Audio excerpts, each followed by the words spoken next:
Hello and welcome to Vay's World. Today we'll be starting a new series called Women in Film. I hope you all join me and learn from our influential performers in the art of filmmaking. Today's historical woman in film, Mary Pickford.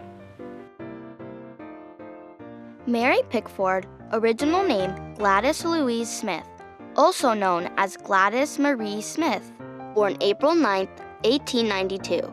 Toronto, Ontario, Canada, Canadian-born American motion picture actress who was America's sweetheart of the silent screen and one of the first film stars. At the height of her career, she was one of the richest and most famous women in the United States. Gladys Louise Smith grew up in precarious financial circumstances. Shortly after the death of her father, she began taking child roles in productions, and soon the rest of the family also began acting. She made her first stage appearance in a Toronto stock company at the age of 7.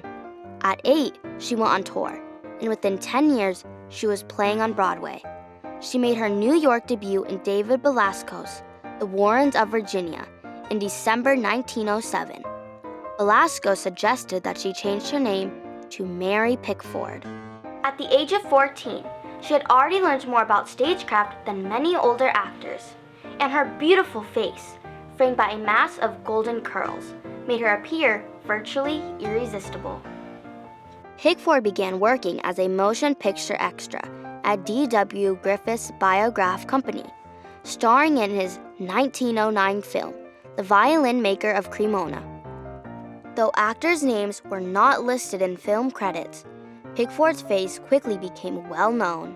In 1919, Pickford took the lead in organizing the United Artists Corporation with Griffith, Charlie Chaplin, and Douglas Fairbanks. In 1920, after the dissolution of her first marriage to actor Owen Moore, she married Fairbanks.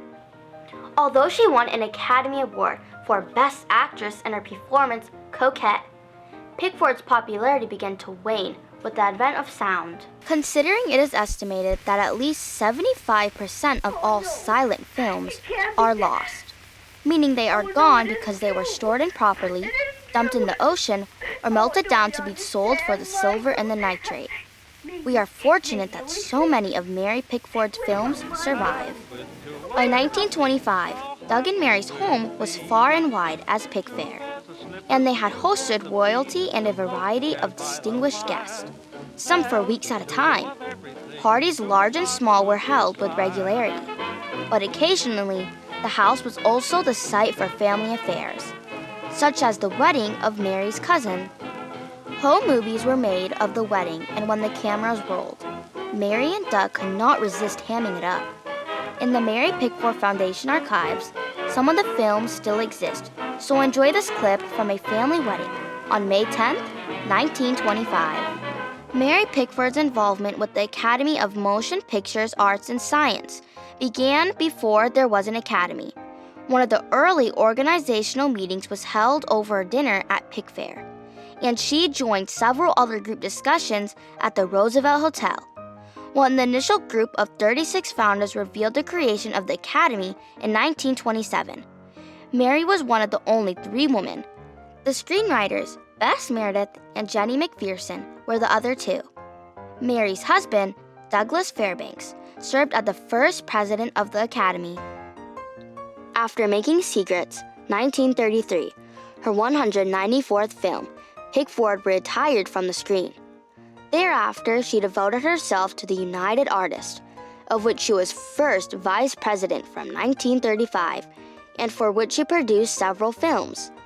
In 1937, she married actor Charles Buddy Rogers. Her later years were spent on business and civic and charitable activities, and she eventually became a recluse at Pickfair, the lavish estate she had built with Fairbanks. Sunshine and Shadow. Her autobiography received an honorary Oscar for her contributions to film. That's our first installment for Women in Film. One day, I hope to be one of those women in filmmaking history. Thanks for watching. Please like and subscribe.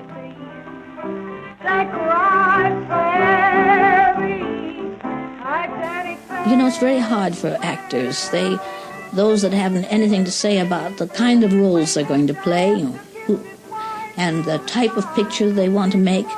And then they die out. The producers, of course, can get another actor, but an actor can't get another career. And so I wanted to make my own pictures, and I did.